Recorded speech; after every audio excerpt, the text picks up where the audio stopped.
इमरान खान के खिलाफ फैसलों का मकसद फेल हो गया। वोटर्स अब ज्यादा तादाद में इमरान खान के लिए निकलेंगे। नजम सेठी ने बड़े बड़ों की उम्मीदों पर पानी फेर दिया।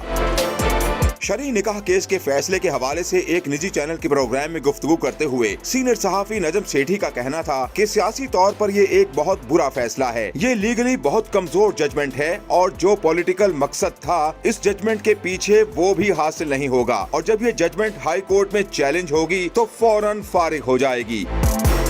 नजम सेठी ने कहा कि खदशा ये है कि इमरान खान का वोटर 8 फरवरी को बड़ी तादाद में निकल आएगा। इसलिए ये जो इमरान खान के खिलाफ जल्दी फैसले आए हैं, इनका मकसद ये था कि इमरान खान के वोटर को ये पैगाम दिया जाए कि खान साहब की सियासत खत्म है, उन्होंने अब बाहर नहीं आना, इसलिए अपना वोट वेस्ट ना करें और किसी और पार्टी को डाल दें।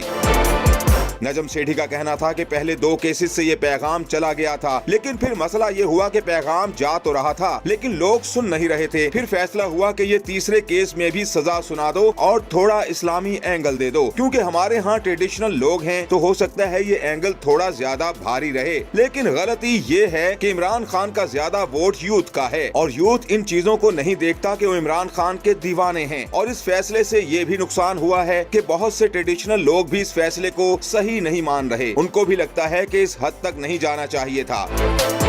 नजम सेठी ने मजीद कहा कि ये जो इन फैसलों के जरिए पैगाम देकर वोटर्स टर्न आउट को कम करना या डाइवर्ट करने का मकसद फेल हो गया है और फेलियर की वजह से अब ज्यादा लोग और भी गुस्से और जिद में इमरान खान को वोट डालने के लिए निकलेंगे।